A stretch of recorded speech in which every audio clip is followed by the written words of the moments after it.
मेरे नाम आरुषि है। यह कहानी मेरी बेटी अदिति और उसकी जिंदगी पर है। मैं बिजनौर के एक छोटे से कस्बे की रहने वाली हूँ। जब मैं विधवा हुई तो मेरे माँ बाप ने मेरी दूसरी शादी कर दी, एक ऐसे व्यक्ति से कर दी जिसका पहले से ही और मेरे पास भी एक बेटा था। एक बेटी थी। अब मेरा बेटा और बेटी एक ही कमरे में सोते थे, मगर सुबह उठते ही मेरी बेटी बेर की चादर दिन प्रतिदिन चेंज कर देती, फिर मुझसे छुप छुप कर पुरानी चादर धोती और खुद नहाने चली जाती। कई बार तो मेरी बेटी बेहोश भी हो जाया करती थी। वह दिन ब दिन बहुत कमजोर होती जा रही थी। एक दिन सुबह उठकर मैं जल्दी से बेटी के कमरे में चली गई, मगर आगे का माहौल देखकर मैं शर्म से पानी पानी हो गई। दिल से एक ही विनती निकली, हे भगवान, ऐसा मंजर कभी किसी माँ को ना दिखाए, क्योंकि वहाँ मेरी बेटी और बेटा। मैं शादी के 2 साल बाद ही विधवा हो गई थी। उस वक्त मेरी उम्र 18 साल थी, क्योंकि मेरे माँ बाप ने मेरी शादी 16 साल की उम्र में ही कर दी थी। मैं अपने माँ बाप की इकलौती बेटी थी, मगर मुझे ऐसा लगता था मैं उन पर एक बहुत बड़ा बहुत बोझ थी, मानो जैसे मैं उनकी बेटी ही नहीं थी। मेरे पैदा होने के बाद ही मेरी माँ की खुशी नहीं देख पाई थी, और मेरे पिता, उनको तो बेटे की बहुत चाहत थी, इसीलिए वह मुझे नापसंद करते थे और हमेशा ही मुझसे अलग रहते थे। मुझे दिल से प्यार नहीं करते थे। वह मुझे अपना मानते भी नहीं थे और पर बहुत गुस्सा करते थे। कुछ खानदानी सख्तियों की वजह से मेरे पिता दूसरी शादी भी नहीं कर सके। बस इसी कारण वह मुझसे बहुत नफरत करते थे, हर वक्त मुझसे सख्ती से ही बात करते थे, और इसी वजह से उन्होंने मेरी शादी भी जल्दी करवा दी थी। मेरा पति सरकारी स्कूल में एक शिक्षक था। हमारी एक 3 साल की बेटी भी थी, मगर एक दिन विद्यालय से आते हुए रास्ते में उनका एक्सीडेंट हो गया और मौके पर ही उनकी मृत्यु हो गई। वह भी मेरा साथ छोड़ गए। वह दिन मेरे लिए किसी कयामत से कम न था। मुझ पर तो परेशानियों के पहाड़ ही टूट पड़े थे। कुछ दिन गुजरने के बाद मेरे सास ससुर ने भी मुझे मेरे माँ बाप के घर भेज दिया। शायद उन पर भी मैं बोझ ही थी। वह भी मुझे अच्छा नहीं समझते थे। उनके ख्याल से मैं मनहूस औरत थी। मैंने ही जैसे उनके बेटे को मार दिया हो। फिर मैं चुपचाप अपने माँ बाप के साथ उनके घर आ गई। मेरे माँ बाप ही मुझे बोझ ही समझते थे। मैं अपनी बेटी को सीने से लगाकर अकेले अकेले बहुत रोती थी। फिर कुछ दिन बाद मेरे माँ बाप ने मेरी दूसरी शादी कर दी, एक ऐसे व्यक्ति से जिसका पहले से ही एक बेटा था और मेरे पास भी एक बेटी थी। हम दोनों एक जैसे थे, इसलिए हमारी शादी हो गई, वरना मेरे तो अच्छे रिश्ते भी नहीं आते थे। उसका बेटा मेरी बेटी से 1 साल छोटा था। उसके बेटे का नाम अभिषेक था और मेरी बेटी का नाम अदिति था। हम लोग साथ ही रहने लगे और वक्त इसी तरह गुजरने लगा। देखते ही देखते अदिति 16 साल की हो गई और अभिषेक 15 साल का। जब अभिषेक के पिता का देहांत हो गया, वह भी इस दुनिया से चले गए। मतलब मेरे दूसरे पति, उनकी हमेशा ही तबीयत खराब रहती थी। तरह तरह बीमारियों ने उन्हें घेर रखा था, लेकिन उनकी बीमारियों के साथ जैसे तैसे गुजर बसर हो रहा था। उनके जाने के बाद मानो जैसे घर की रौनक ही उठ गई हो। हमारा अपना मकान था, इसलिए किराए की चिंता नहीं होती थी, और मेरे घर में ही एक किराना की छोटी सी दुकान थी। एक दिन हम सब सो रहे थे, फिर अचानक ही बहुत जोर से आवाज आई। मेरा तो दिल बैठ गया। मैं बहुत घबरा गई थी और डर भी गई थी। मैंने देखा यह आवाज तो अभिषेक के कमरे से आई है। मैं उसके कमरे की तरफ दौड़ी। मैंने वहां जाकर देखा तो मैं देखते ही हैरान रह गई। कमरे की छत गिर गई थी। यह देखकर मैं घबरा गई। मुझे डर था कि कहीं अभिषेक तो इस छत के नीचे नहीं दब गया। जब मैं करीब गई और मैंने जाकर देखा तो अभिषेक वहां नहीं था। वह बाथरूम जाने के लिए उठा होगा। उसकी जान बच गई, क्योंकि उसके कमरे की छत गिर गई थी। मैंने ईश्वर से धन्यवाद किया। यह तो अच्छा हुआ कि अभिषेक को कोई चोट नहीं आई। अगर उसको कुछ हो जाता तो मैं उसके स्वर्गवासी पिता को क्या मुंह दिखाती। लेकिन अब हमारे पास इतने पैसे नहीं थे कि हम उस छत को दोबारा डलवा सकते। कमरे का तो कबाड़ा ही बन गया था। सारी छत गिर चुकी थी और हमने उसको उसके हाल पर ही छोड़ दिया। उसके बाद मैंने अपने लिए अपना बिस्तर रसोई में ही डाल दिया और कमरे में दोनों बच्चों को सोने के लिए कहा, क्योंकि बाहर तो बहुत ज्यादा सर्दी थी और बाहर कोई सो भी नहीं सकता था। और कमरे में एक बेड और एक चारपाई थी। 2 लोग भी बहुत मुश्किल से सो पाते थे। अब वह दोनों एक ही कमरे में सोते थे। मजबूरी थी, क्या कर सकते हैं। एक कमरे में तो दुकान थी और मेरे पति ने घर में 3 ही तो कमरे बनवाए थे। यूं तो हम 3 लोगों के हिसाब से कमरे ठीक थे, लेकिन एक कमरा दुकान के लिए भी जरूरी था। अब मजबूरी थी, क्या कर सकते थे, गुजारा तो करना ही था। एक दिन मेरा बेटा बेटी के कमरे में सोया तो सुबह सुबह कुछ ऐसा हुआ कि मैं चकित रह गई। अभिषेक तो सवेरे उठकर नाश्ता करने भी बैठ गया था, जबकि अदिति अभी तक सो रही थी। वह तो इतनी देर तक नहीं सोती, लेकिन आज वह इतनी देर तक क्यों सो रही थी। उसकी आदत थी कि वह सुबह जल्दी जब उठ जाया करती थी। मैंने उसको आवाज़ भी दी तो वह उठ नहीं रही थी। थोड़ी देर के बाद मैंने उसके कमरे में जाकर उसको देखा तो पता चला कि यह बेहोश हो चुकी थी। मैं बुरी तरह से घबरा गई थी कि उसको क्या हो गया। मैंने फौरन ही अभिषेक को बोला कि पास के ही डॉक्टर को घर बुला लाओ। डॉक्टर आया तो डॉक्टर ने कहा यह बेहोश हो गई है, लड़की काफ़ी कमज़ोर है, खून की भी कमी है, कोई भारी काम इससे मत करवाना, बस आराम ही करवाना, फल अच्छा खाना वगैरह खिलाइए, ठीक हो जाएगी। जब अदिति को होश आया तो मैं उसके पास गई और मैंने उससे पूछा कि तुम्हें क्या हो गया था। वह कहने लगी कि बस ऐसे ही बैठे बैठे मुझे चक्कर आने लगे और मैं बेहोश हो गई थी। मैंने अपनी बेटी को कहा कि तुम आराम करो, मैं तुम्हारे लिए नाश्ता बना कर लाती हूँ। जब मैं नाश्ता लेकर आई और मैंने आकर देखा वह अपने कमरे में नहीं थी और कमरे के बिस्तर पर चादर भी नहीं थी। मैंने बाहर जाकर उसको देखा तो वह उसी चादर को बैठकर धो रही थी। मैंने उससे पूछा तुम यह चादर क्यों धो रही हो, तुम्हारी तबीयत ठीक नहीं है, डॉक्टर ने तुम्हें आराम करने के लिए कहा है।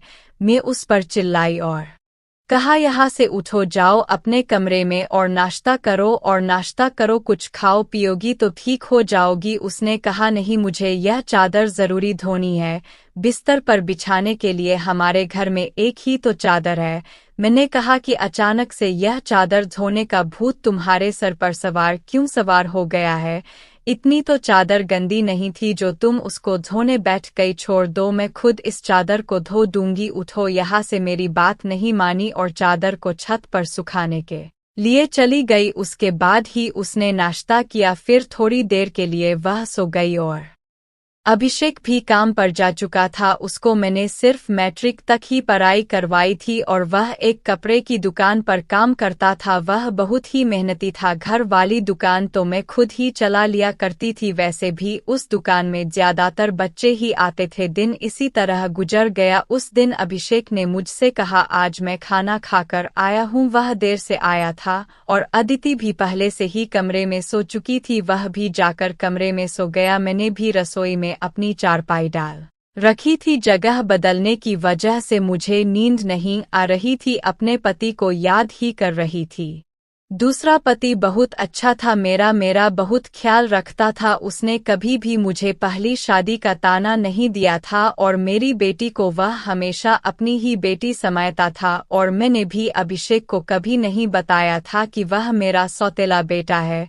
उसने भी मुझसे अपने हिस्से का प्यार ले लिया था। वह मुझे सगी माँ से भी ज्यादा प्यार करता था और मेरा कहना भी घर में अकेला ही मर्द मानता था। वह उस घर था, वह हमारा एकलौता ही सहारा था, वरना हम 2 औरतें कहाँ जाती। काम भी अच्छे तरीके से कर रहा था। मैंने उससे कहा भी था कि वह आगे अपनी पढ़ाई प्राइवेट पढ़ ले, क्योंकि अगर उसके पास कोई अच्छी डिग्री होगी तो नौकरी भी अच्छी मिल जाएगी। वह मेरी बात मान लेता था। सुबह सुबह फिर से कुछ ऐसा हुआ कि मैं हैरान रह गई। अदिति फिर से थी और इस बार तो उसकी शक्ल देखकर लग रहा था जैसे उसके जिस्म का सारा खून ही खींच लिया गया हो, बिल्कुल पीली पड़ गई थी। फिर मैंने डॉक्टर को बुलवाया। डॉक्टर ने वही बात कही कि मैंने आराम करने को कहा था, इसको खाने में क्या खिलाया था आपने। मैंने उनको सारी बात बताई। मैंने कहा कि वही दाल सब्जी खिलाई थी और फल भी खिलाए थे, पूरा दिन कोई काम भी नहीं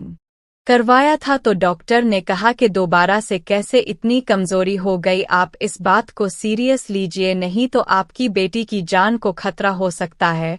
क्योंकि इस तरह से अचानक बेहोश हो जाना और कई घंटों तक बेहोश रहना कोई मामूली बात नहीं है।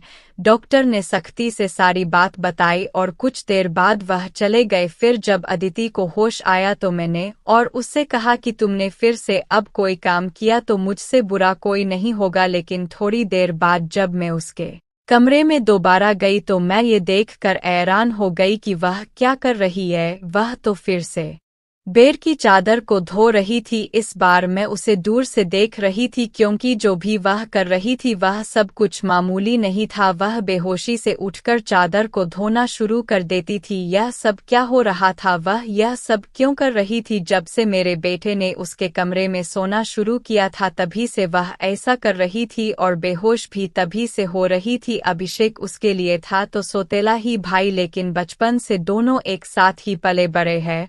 उन दोनों में तो सगे भाई बहनों जैसी मोहब्बत ही थी। फिर ऐसा क्या हो रहा था? मेरी बेटी की तबीयत दिन ब दिन क्यों खराब होती जा रही थी? मैं रोती और सोचती रहती, यह सब क्या हो रहा है? एक औरत कमज़ोर तब होती है जब वह बच्चे पैदा करती है तो उसके अंदर बिल्कुल भी ताकत नहीं रहती, लेकिन जवान लड़कियां यूं बेहोश होने लगे, यह तो कोई नॉर्मल बात नहीं थी। दूसरे ही दिन उसने चादर धोकर छत पर सुखाई। वह आसपास भी उसे देख रही थी कि जैसे मैंने उसे देखा तो नहीं है। मैं रसोई की खिड़की से यह सब कुछ देख रही थी। मैंने भी उसको ऐसा एहसास नहीं होने दिया जैसे मैं उसको देख रही हूँ। लेकिन मेरी बेटी कर क्या रही थी? वह फिर से बिस्तर पर आकर लेट गई और उसने अपने ऊपर वाली चादर को ओढ़ लिया ताकि मुझे कुछ पता ना चले नीचे वाली चादर है या नहीं ये मुझे नहीं पता था। मैंने उसको नाश्ता करवाया और दवाई दी। दुकान अच्छी नहीं चल रही थी। हमारी दुकान पर कोई बड़ा ग्राहक नहीं आता था, सिर्फ बच्चे ही गोलियां टॉफियां लेने आते थे जो 5-10 रुपए देकर चले जाते। इसी तरह से तो काम नहीं चलने वाला था। मैं बहुत परेशान थी, लेकिन यह बात मैंने अपने बच्चों को भी नहीं बताई, अभिषेक को भी कुछ नहीं बताया क्योंकि वह पहले ही नौकरी कर रहा था। अब अगर ऐसे में यह बात थी बता दी तो वह और भी ज्यादा परेशान हो जाता, लेकिन मैं खुद बहुत परेशान हो गई थी। ऊपर से डॉक्टर ने कहा था बेटी को अच्छी चीजें खिलाओ, लेकिन घर में तो दाल रोटी के भी पैसे पूरे नहीं हो रहे थे। घर का खर्च करना बहुत मुश्किल हो रहा था। लेकिन एक दिन कुछ बहुत ही अजीब हुआ। मैंने अभिषेक और अदिति को कुछ ऐसी बातें करते हुए सुना जिनकी मुझे बिल्कुल भी समझ नहीं आई। मेरे बेटे ने कहा, ये तुमने तो अभी से ही अपनी तबीयत खराब कर ली है, इस तरह तो नहीं चलेगा। अगर तुम्हें इतनी परेशानी हो रही है तो फिर हम यह सब नहीं कर सकते। मेरी बेटी ने कहा कि नहीं, मुझे यह काम करना है। इसी तरह के मौके बार बार नहीं मिलते हैं और मुझे क्या पता था कि मेरे साथ यह सब कुछ हो जाएगा। मुझे तो पता ही नहीं था कि मेरे अंदर इतनी भी ताकत नहीं है। मेरे बेटे ने कहा कि अब तो तुम्हें पता है ना, मैं तुम्हारी जिंदगी को दाव पर नहीं लगा सकता। तो मेरी बेटी का कहना था कि नहीं, सिर्फ 2-4 हफ्तों की बात है, उसके बाद यह मौका नहीं मिलेगा। ये सब क्या क्या हो रहा था? मुझे कुछ समझ नहीं आ रहा था। यह दोनों क्या बातें कर रहे हैं? एक दिन तो मैंने कुछ ऐसा देखा जिसको देखकर मैं दंग रह गई। सुबह सुबह ही मेरी बेटी ने चादर को फिर से धोकर छत पर सुखा दिया और वह एक तरफ खड़ी होकर उल्टी कर रही थी। मैंने कहा कि क्या हो गया है तुम्हें? वो घबराई और कहने लगी कि अचानक से मेरा दिल खराब हो गया। मैंने कहा, क्या मतलब है इस बात का कि दिल खराब हो गया तुम्हारा? क्या खा रही हो तुम ऐसा, और चादर को बार बार क्यों धोती हो? क्या छुपा रही हो मुझसे? अगर मुझे पता चला कि तुमने कोई ऐसी वैसी हरकत की है जिससे मेरी और तुम्हारे बाप की इज्जत दाव पर लग गई तो मैं तुम्हें कभी माफ नहीं करूंगी। मेरी बेटी हैरान है गई। उसने कहा, मान आप किस तरह की बातें कर रही है? ऐसा कुछ नहीं है जैसा आप सोच रही है। लगता है आज आपने कोई फिल्म देखी है या किसी ने आपके कान मेरे खिलाफ भर दिए हैं जो आप इस तरह की बातें कर रही है। मैं ऐसा क्यों करूंगी? और अगर मैंने इस चादर को धो दिया है तो क्या हो गया? चादर गंदी हो गई थी, बस इसलिए धो दिया। आपको तो पता है कि कई दिन से मेरी तबीयत खराब है, तो दवाई खाने को वजह से मेरे पेट में भी खराबी हो रही है। अगर मुझे उल्टी आ गई तो इसका और कोई मतलब नहीं है। मेरी बेटी मुझसे इस तरह से बात कर रही थी। मैंने उसके मुंह पर थप्पड़ दे मारा और वह जमीन पर गिर गई। तभी अचानक अभिषेक भी आ गया। उसने कहा कि मान, आप ये क्या कर रही है? आपने इस पर हाथ क्यों उठाया? तो मैंने उससे कहा, हाँ, मैंने इसको मारा है, इस पर हाथ उठाया ही। ऐसा तो मुझे बहुत पहले ही करना चाहिए था, लेकिन अभी मैं पूरी तरह से बात की तह तक नहीं पहुंची हूं। जिस दिन मुझे पता चल गया तुम दोनों के बारे में, उस दिन देखना। अब मुझे खुद पता नहीं था कि मुझे क्या हो गया था। मेरे दिल में जो बात आ रही थी मैं वही बोलती जा रही थी, जो कि मुझे इस तरह नहीं करना चाहिए था। रात को अचानक मेरी आंख खुली और मैंने देखा कि मेरे बच्चों के कमरे की लाइट जल रही थी। उस वक्त वह क्या कर रहे थे? उनको तो इस समय सो जाना चाहिए था और मुझसे तो शाम को कह रहे थे कि आज हम जल्दी सो जाएंगे। मैं जब कमरे के करीब गई तो वह न सिर्फ जाग रहे थे बल्कि बातें भी कर रहे थे। किसी बात पर बहुत ज्यादा खुश हो रहे थे। मेरा बेटा कह रहा था कि तुम बहुत खुशकिस्मत हो, तो बेटी कहने लगी कि हाँ, खुशकिस्मत तो हूँ, लेकिन अभी कल फिर से जब मेरी तबीयत खराब होगी तो माँ मुझे देखकर बहुत परेशान हो जाएंगी। कब तक ऐसा झूठ बोलेंगे? बेटा बोला, बस कुछ दिन और कर लेते हैं, फिर सब ठीक हो जाएगा। मैं उनकी बातें सुनकर हैरान रह गई। आज मुझसे रहा नहीं गया। मैंने कमरे के दरवाजे को खोलने की कोशिश की तो मैं हैरान रह गई। उन्होंने दरवाजे को अंदर से बंद क्यों किया था? क्या वजह थी दरवाज़ा बंद करने की? वैसे भी अब मौसम बदल रहा था, उनको दरवाज़ा खोलकर सोना चाहिए था। मैंने दरवाजे पर बार बार दस्तक देना शुरू कर दिया, लेकिन इस तरह से दस्तक देने के बावजूद भी उन लोगों ने दरवाज़ा खोलने में आधा घंटा लगा दिया। और उसके बाद जब मैंने कमरे में देखा तो उनके अलावा कमरे में कोई भी नहीं था और वह दोनों ऐसी शक्ल बना कर बैठे थे जैसे नींद से जागे हैं। मैंने कहा, इतनी देर में दरवाज़ा क्यों खोला है? कहने लगे, हम तो सो रहे थे। मैंने कहा कि झूठ नहीं बोला करो, तुम लोग जाग रहे थे और बातें कर रहे थे। उन्होंने कहा कि हम क्यों इस समय जागेंगे और बातें क्यों करेंगे? हमारा कौन सा कल पेपर है जो हम तैयारी करेंगे और जागेंगे? हम लोग तो सो रहे थे। मुझे उन दोनों की हरकतें समझ नहीं आ रही थी। मेरे पास बोलने के लिए कोई शब्द नहीं थे। मुझे उनकी बातें समझ नहीं आ रही थी क्योंकि वह दोनों तो ऐसे ही बैठे थे जैसे नींद से अभी अभी जागे हो। उसके बाद मैंने उनको कुछ नहीं कहा और वहां से चली गई, लेकिन मैं सोचती थी कि कोई ना कोई गड़बड़ तो जरूर है। मैं यह देखकर हैरान रह गई। एक दिन मेरी बेटी के बाजू में नील के निशान भी थे। यह तो जख्म के निशान थे। समझ नहीं आ रही थी कि उसे क्या लगा था। मैंने उससे पूछा तो उसने कहा कि छुरी लगी है, लेकिन छुरी तो उंगली पर लगती है, बाजू पर नहीं। मेरी बेटी कोई ना कोई बात ऐसी है जो मुझसे छुपा रही थी। कभी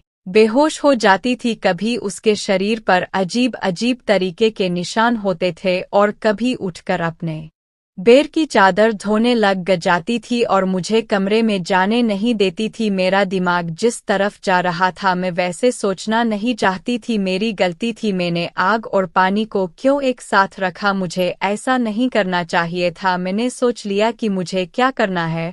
जवान लड़का लड़की को मुझे एक साथ एक ही कमरे में नहीं सोने देना चाहिए था। गलती तो मेरी ही थी। मुझे ही इन सब बातों का ध्यान रखना चाहिए था। अभिषेक था तो अदिति का सौतेला ही भाई। नियत बदलते देर नहीं लगती। जवानी की इस उम्र में बच्चे बुरी संगतों में पड़ ही जाते हैं। सगा भाई तो सगा होता है और सौतेला भाई सौतेला। तो फिर मैं कैसे सौतेले भाई बहन को एक साथ एक ही कमरे में सुला रही थी? यह मेरी ही गलती थी। जब हम ही बच्चों पर ध्यान नहीं देंगे परेशानियां तो पैदा ही होंगी। अच्छी बुरी बातों का ध्यान तो हमें ही रखना होता है। बच्चे तो नादान होते हैं और नादानी में ही बहुत सारी गलतियां कर बैठते हैं।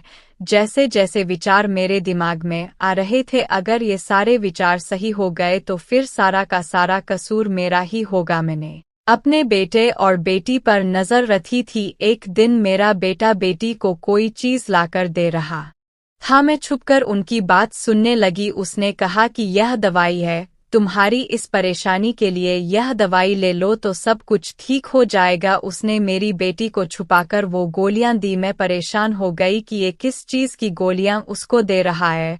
आखिर ऐसी क्या बात है जो परेशानी यह दोनों हल करना चाहते हैं और उसके बारे में मुझे नहीं पता और यह दवाइयाँ कुछ अजीब सी क्यों लग रही थी। मेरी बेटी ने भी वह दवाइयाँ फौरन से पकड़ ली और उनको अपने दुपट्टे के पल्लू में छुपा लिया। बेटे ने कहा कि रात को सोने से पहले खा लेना तो फिर अगले दिन तुम बेहोश बिल्कुल भी नहीं होगी। और 2-3 दिन तक तो मेरी बेटी वाकई बेहोश नहीं हुई थी, लेकिन उसके बाद शायद उसकी वह गोलियां खत्म हो गई और एक दिन बाद फिर से वह बेहोश हो गई थी। मेरा बेटा भी घर पर नहीं था, इसलिए मैंने आज फायदा उठाने के बारे में सोचा। मैंने वह चादर बहुत ही होशियारी से बेटी के नीचे से खींच ली और उसको तरीके से तय करके अपने कमरे में ले आई। मुझे खोलकर देखना था कि इस पर ऐसा क्या लगा होता था जिसकी वजह से मेरी बेटी सुबह उठते ही उसे धोना शुरू कर देती थी और यहाँ तक कि अपनी बीमारी का भी ख्याल नहीं करती।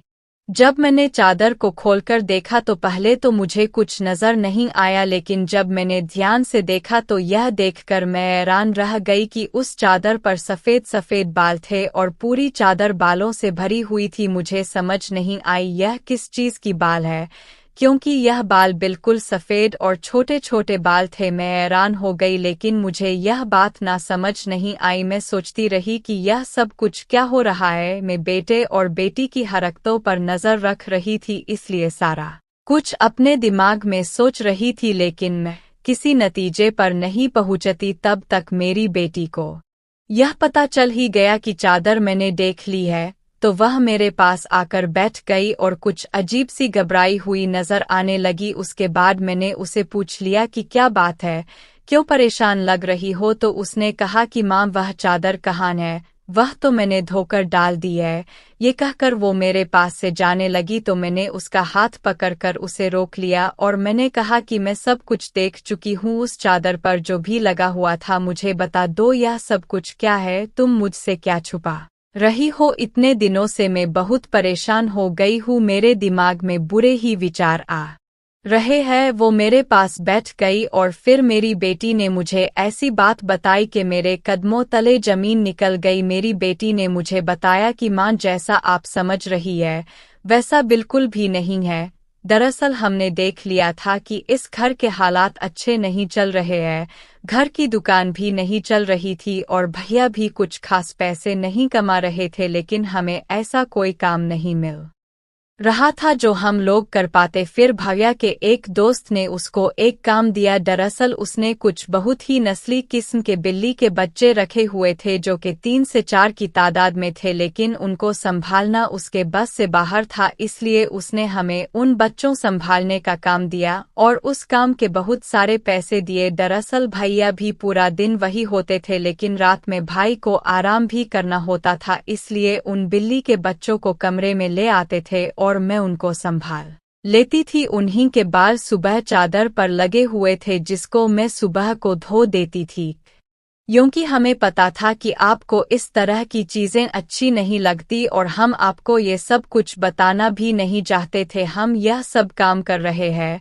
और मुझे बाद में पता चला कि मुझे बिल्ली के बच्चों से एलर्जी हो जाती है, जिसकी वजह से मैं सुबह को बेहोश हो जाती थी। भैया ने मुझे जो दवाइयाँ ला कर दी थी वह भी इसी चीज़ की थी, ताकि मेरी एलर्जी कम हो जाए। माँ भैया का वह दोस्त बहुत अमीर है और वह इस काम के हमें बहुत ज़्यादा पैसे भी दे रहा था। वह हमें एक दिन के 1000 रुपये दे रहा था और आज उन बच्चों का हमारे घर आखिरी दिन था, क्योंकि अब वह उन्हें लेकर दूसरे शहर चला गया है और हमने इतने पैसे कमा लिए हैं कि हम उस कमरे की छत भी डलवा सकते हैं और घर का कुछ राशन भी ला सकते हैं। हमें पता है कि आपको पालतू जानवर पसंद नहीं है, इसलिए हमने आपको यह बात नहीं बताई थी, लेकिन आपने तो ना जाने हमारे बारे में क्या क्या सोच लिया। हम पर इतना शक किया आपने हमारे बारे में जो बातें की वह हमारे दिल में तीर की तरह जाकर लगती थी। मैं जानती हूँ कि वह मेरा सौतेला भाई है, लेकिन वह मेरे सगे भाइयों से भी बढ़कर है। उसने हर बार सिर्फ हमारे बारे में ही सोचा है, जबकि देखा जाए तो हम उसके क्या लगते हैं। उसका पिता तो इस दुनिया से जा चुका है और उसके अपने रिश्तेदार भी तो है जो कि हमसे बहुत ज्यादा अमीर है। वह उनके साथ जाकर भी तो रह सकता है, लेकिन वह फिर भी हमारे साथ रहता है, क्योंकि वह हमें कभी अकेला नहीं छोड़ना चाहता। उसने हमेशा मुझे अपनी सगी बहन ही माना है।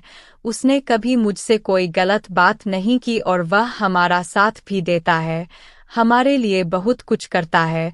पूरा दिन वह काम करता था, रात को मैं उसकी मदद करती थी। वह कहता था कि वह रात में भी यह सब कुछ कर लेगा, दिन भर वो बेचारा मेहनत करता था।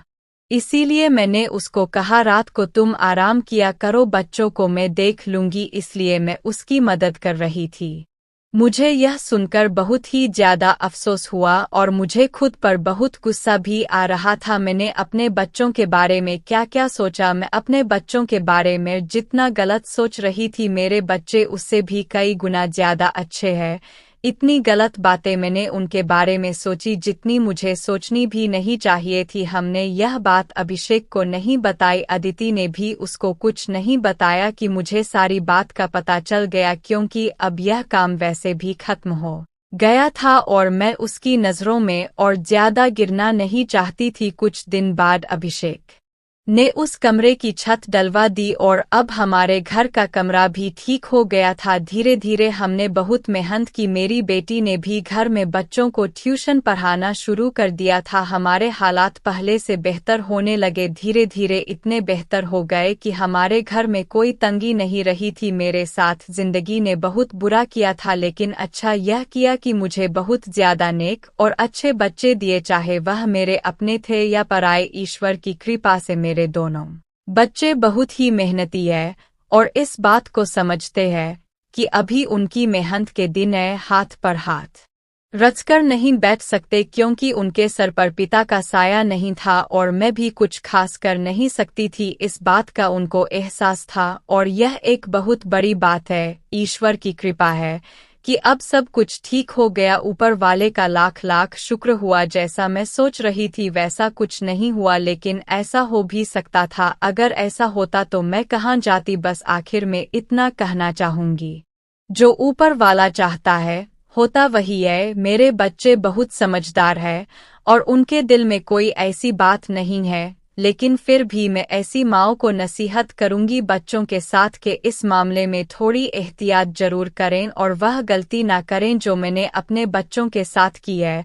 मुझे दोनों को एक कमरे में रखना नहीं चाहिए था, क्योंकि जो ना हुआ और वो हो भी सकता था, और अगर वह हो जाता तो सब कुछ खत्म हो जाता। मेरे बच्चे तो समझदार थे, शायद मेरे साथ इसलिए ऐसा नहीं हुआ। अपने बच्चों का ध्यान रखे, उनकी जिंदगी पर भी ध्यान रखे और वह कब क्या कर रहे हैं इस बारे में पूरी जानकारी रखे और बच्चों पर प्यार करने के साथ साथ थोड़ी सख्ती भी रखे और वह क्या गलती कर रहे हैं क्या नहीं, इन सब बातों के बारे में उनसे जानकारी लेते रहे और इस बात का ध्यान रखें जब बच्चे जवान हो जाए तो उनका बिस्तर अलग कर देना चाहिए। आपसे भी यही सब कहूंगी, अपने बच्चों का ध्यान रखें।